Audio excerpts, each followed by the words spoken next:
Salam Rahayu buat semuanya, salam persaudaraan. Terima kasih buat teman-teman semuanya yang selalu support dan dukung channel ini. Masih dengan saya, Kang Tro. Kita berbagi kembali pengalaman perjalanan spiritual kita. Pada kesempatan kali ini,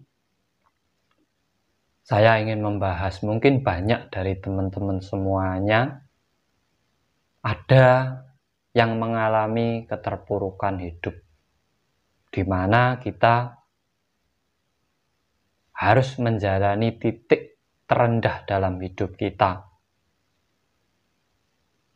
di mana kita tidak memiliki apa-apa, dihina, dicaci, dimaki,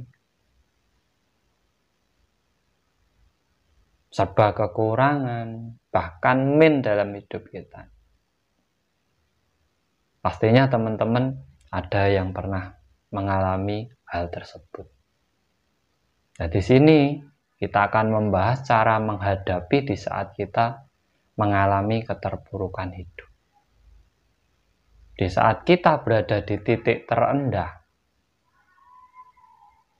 di situ kita pasrah dan mengeluh, maka tidak akan pernah membawa perubahan apa-apa dalam diri kita. Justru nanti yang kita rasakan, kita semakin terpuruk. Nah, sebenarnya di saat kita berada di titik terendah ini, kita harus membangun diri dengan motivasi. Penderitaan yang kita alami, rasa yang kita alami dalam diri kita itu harus kita rubah menjadi sesuatu yang positif dalam diri kita. Contoh menjadi motivasi. Dari hinaan orang, dari makian orang, dari kekurangan hidup kita, mungkin kita banyak hutang. Cobalah sampean menyumpahi diri sampean sendiri, mensabdo diri sampean sendiri. Di saat sampean sudah jenuh dengan hidup panjenengan, sudah mangkel, sudah muak dengan hidup panjenengan, di saat emosi sampean meluap, saat kesedihan sampean terluahkan, sumpahi diri panjenengan. Tapi dalam segi positif. Contoh menyumpahi. Saat kita sedih, kita sedang mangkel dengan hidup kita, kita satukan pikiran, hati, dan ucapan kita. Sebulan lagi saya bangkit.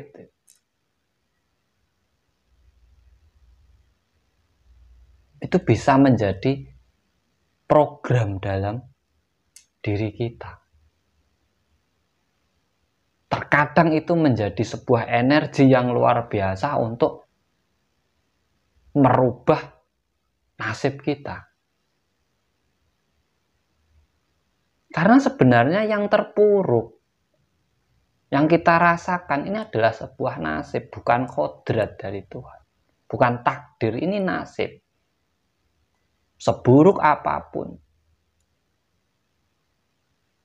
sekurang apapun, sesedih apapun, itu masih bisa dirubah dan berubah. Itu yang harus kita pahami, harus kita sadari. Tetapi di saat kita hanya berpangku tangan dan merasakan kesedihan, galau, kebingungan,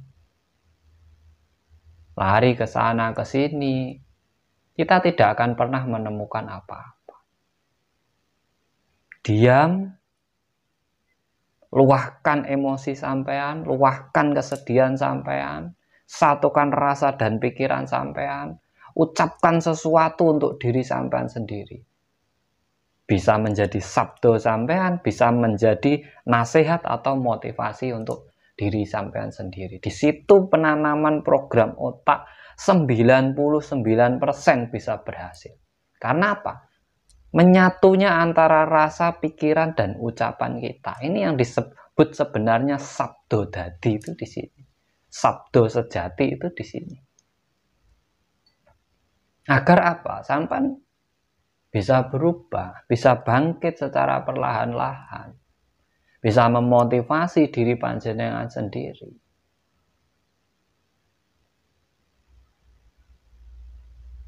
Dan memiliki semangat baru untuk membuka lembaran baru agar kita bisa keluar dari belenggu di saat kita berada di titik paling rendah dalam hidup kita. Itu pernah saya lakukan, itu pernah saya alami. Makanya saya bisa bercerita pada panjenengan.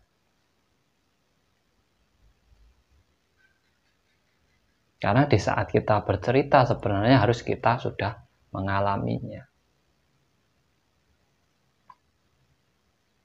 Dan hindari rasa benci, rasa menyalahkan, rasa menyesal. Ini sampai hilangkan semua dari diri sampean. Karena apa? Itu sudah terjadi. Tidak ada gunanya menyalahkan orang lain, tidak ada gunanya menyesali perjalanan hidup kita, tidak ada gunanya menyalahkan diri kita sendiri. Justru rasa marah, rasa mangkel, rasa yang tidak karuan pada diri kita ini saat kita satukan satu titik dalam rasa kita gabungkan dengan pola pikir kita yang jernih, ucapkan yang benar-benar bisa menjadi sabdo bagi diri sampean sendiri. Di saat sampean nyabdo orang lain bisa terwujud, di saat sampean ngomongin orang lain bisa berubah. Kenapa sampean tidak mau menyumpahi diri sampean sendiri untuk lebih baik? Seharusnya kita juga bisa gitu. Harus bisa. Itu yang harus sampai lakukan sebenarnya di saat sampai sedang terpuruk. Jadi jangan putus asa. Tidak ada yang bisa merubah nasib kita kecuali diri kita sendiri. Nah, ini sebenarnya sugesti diri dan juga program pikiran.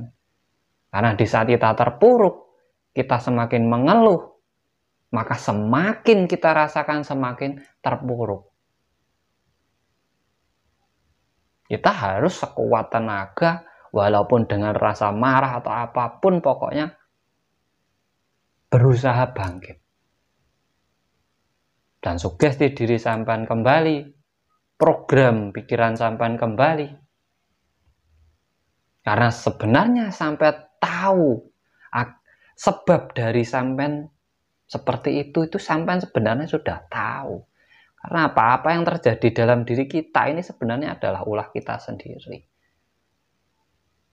Nah, di saat kita diam, kita cermati, kita renungkan, kenapa sampai seperti ini, kenapa terjadi seperti ini, di saat kita menemukan titiknya, kita akan mendapatkan solusi sampai harus dari mana dulu, harus pakai cara apa.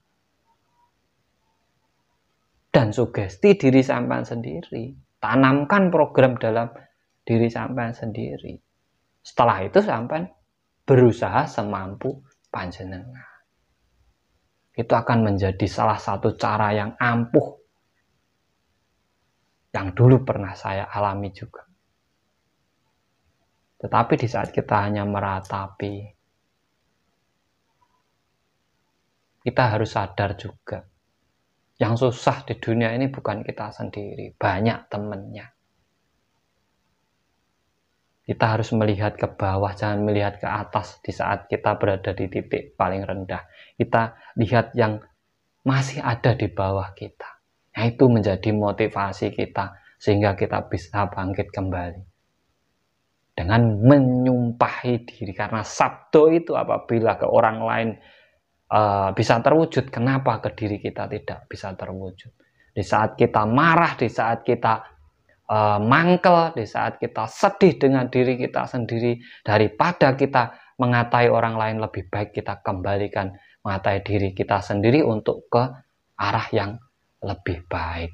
Itu sebenarnya salah satu tata cara hebat, tata cara yang luar biasa, tata cara yang ampuh agar kita bisa keluar dari keterpurukan hidup. Dan jangan lupa, tidak ada kebahagiaan tanpa sebuah perjuangan dan pengorbanan. Kita tetap harus berusaha semaksimal mungkin, dari sedikit.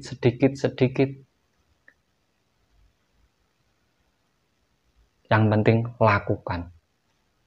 Maka semua akan selesai dan sampean akan bisa mengangkat derajat panjenengan sendiri. Semoga bermanfaat dari saya. Apabila ada kurang lebihnya, saya mohon maaf yang sebesar-besarnya. Salam cerdas, salam rahayu, rahayu sagung dumadi. Matur suwun.